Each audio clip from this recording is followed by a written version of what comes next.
大家好，是小鹅。今天呢，用红薯来分享新吃法，不加水，不油炸，简单快速，营养又好吃。首先呢，准备一个红薯，洗净之后削去外皮，然后呢再切成薄片。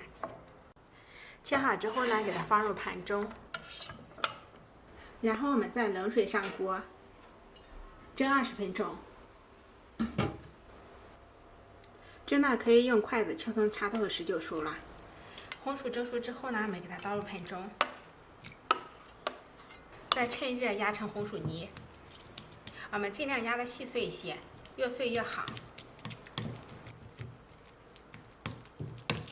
如果比较干呢，我们还可以加上一些牛奶，给它稀释一下。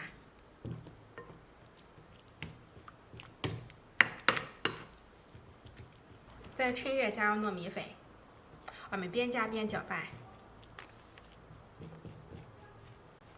搅拌到这种小颗粒，然后呢下手揉成稍软的光滑面团。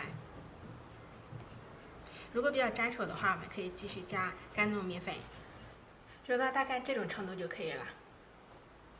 然后呢，给它分成一小团一小团的。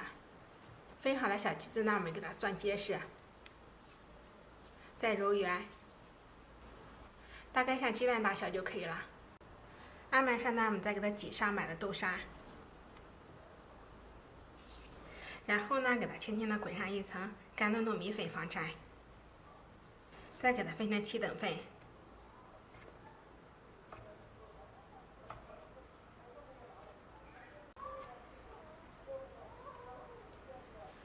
每份呢，再给它揉成小圆球。我们起一个糯米团，用手指给它旋出来一个窝窝。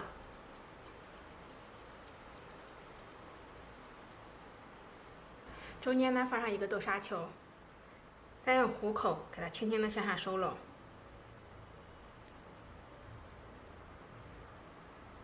收口处捏结实，防止露馅。然后呢，给它蘸上一层芝麻，轻轻的把它给压扁、压薄，这样呢会更好烙。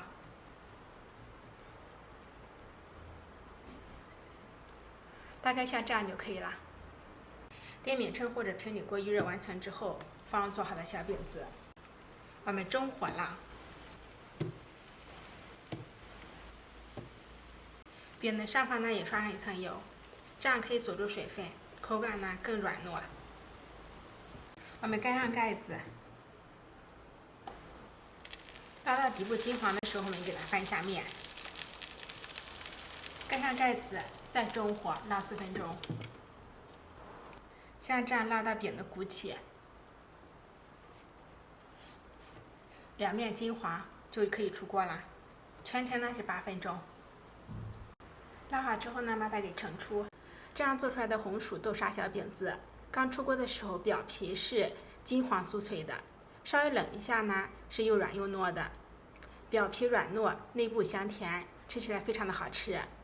刚出锅就忍不住了，吃了2张，真的非常非常的美味。做法呢也特别简单，喜欢的话就收藏起来试一下吧。